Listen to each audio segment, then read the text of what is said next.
ଛଡା ସ୍ୱାମୀ ପ୍ରତି ସମ୍ମାନ ନାହିଁ। ମାନ ତମେ ଯୋଉ ଭଳିଆ କାମ କରୁଛ ତମକୁ ଚୁଡା ଘଷା ଭଳିଆ ଘଷିକି ସାଇ ଭାଇରେ ବାଣ୍ଟି ଦେବା କଥା। ଖାଇଯାଅ। ଦେଖୁଛୁ ତୋ ଆଖି ସାମ୍ନାରେ କୋଉ ଭଳିଆ କଥାଟା କହୁଛ, ବୋକା ଚୋଦା ଭଳିଆ କହନ୍ତି। ଦେଖିପାରୁନୁ କୋଉ ଭଳିଆ କଥାଟା କହୁଛୁ। ଆଚ୍ଛା ମତେ ଗୋଟେ କଥା କହ, ମୁଁ କଣ ଭୁଲ କଲି? ମତେ ଗୋଟେ କଥା କହ। ସେ ଝିଅଟା ଘରୁ ପଳେଇ ଯାଇଛି, ଆଉ ଫେରି ପାରିବ କି? ଫେରି ପାରିବ ନାହିଁ। ଯଦି ତା ସ୍ୱାମୀଟି କୁଆଡେ ଫେରାର ହେଇଯାଇଛି, ଯଦି ତାର ଏଭଳି ସଂକଟାପୂର୍ଣ୍ଣ ପରିସ୍ଥିତିରେ ମୁଁ ତାକୁ ଘରକୁ ଆଣିକି ଟିକେ ସାହାରା ଦେଇଦେଲି, କଣ ବାଳ ପକାଇଲା? ତୁ ଏଠି ଛିଡାଇ କଣ ଦେଖୁଛୁ? ଦୀପକ କଣ କହୁନୁ?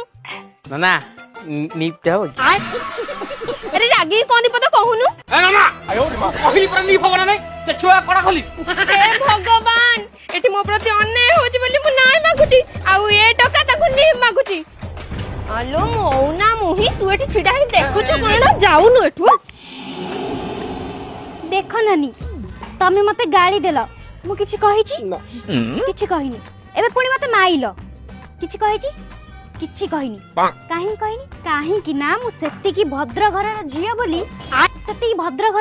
ବୋଲି, ମୁଁ କିଛି କହିନି। ଓହୋ ତୁ କେତେ ଭଦ୍ର ଆମେ ଜାଣିନୁ? ଭଦ୍ର? ଆଲୋ ପର ସ୍ୱାମୀ ଦେଖିକି ଧାଇଁ ଆଉଛ, ଏଠି ଆସିକି ଭଦ୍ର ଦେଖେଇ ଆଉଛ। ଦେଖ ନାନୀ, ମୁଁ ଭଲରେ କହୁଛି, ମତେ ସେ ଅଭଦ୍ରାମୀ ଆଡକୁ ଜମା ଟାଣନି। ଆଲୋ ଇଜ୍ଜତ ନେଲେ ବେଜିତି କଲେ ଶରମ ମାଡିବ।